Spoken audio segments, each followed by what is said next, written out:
Bonjour Enzo, du 15 au 21 novembre prochain se déroulera la 25e édition de la Semaine européenne pour l'emploi des personnes handicapées. Est-il toujours important de parler du handicap et pourquoi? Alors oui, c'est important de parler du handicap puisque le handicap est présent dans notre quotidien et que les personnes en situation de handicap ont aussi besoin d'être reconnues et intégrées dans notre société car elles ont de belles qualités à faire valoir et à nous faire partager. Quel est ton regard sur les entreprises qui justement recrutent des personnes en situation de handicap?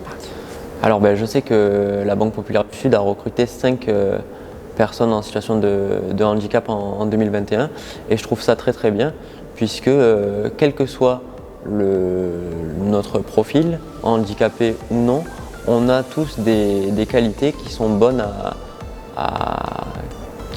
exploiter et qui peuvent servir dans une équipe puisque le handicap est souvent, on voit souvent le handicap comme quelque chose qui limite la personne, mais la limite de son handicap lui permet de se créer des facilités dans un domaine pour compenser bien souvent son handicap. Donc je trouve ça très bien que la Banque Populaire du Sud embauche des personnes en situation de handicap.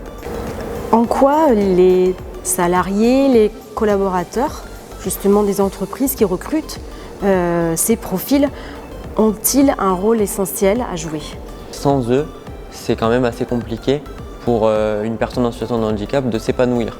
Ça veut dire que le collaborateur ou le collègue de travail de la personne en situation de handicap va quand même être important dans le quotidien de cette personne puisque c'est à lui que revient la décision d'accepter de faciliter les journées de son collègue ou non.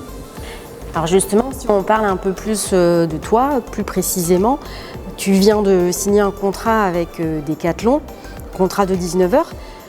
Est-ce que tu appréhendais le regard des autres et comment ton intégration, comment tu t'es senti accueilli, comment ça s'est organisé? J'ai quand même relativement confiance en moi.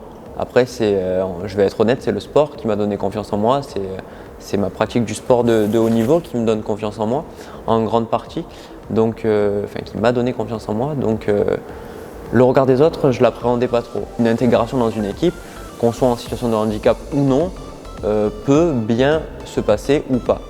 Donc j'avais un peu le stress qu'on peut comparer à celui d'une rentrée scolaire, à savoir si mes camarades de classe allaient m'apprécier, si les profs allaient être sympas. Là c'est un peu pareil, j'avais l'impression d'effectuer une petite rentrée des classes. J'ai une facilité quand même à briser cette glace et à mettre les personnes à l'aise avec mon handicap. J'ai pas de honte à l'expliquer.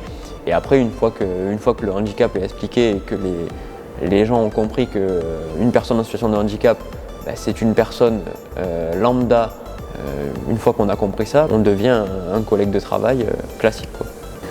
Pour en terminer, est-ce que tu aurais, toi, un message à faire passer aux salariés du groupe BPS qui sont en situation de handicap? D'avoir confiance en soi, d'avoir confiance en ses qualités, conscience aussi de ses défauts et de s'investir à 100% dans tout ce qu'ils entreprennent, que ce soit au niveau personnel ou au niveau professionnel. À partir du moment où on donne le meilleur de soi-même dans les projets auxquels on s'intègre, il n'y a pas de raison que le résultat soit mauvais. Merci beaucoup Enzo. De rien, avec plaisir.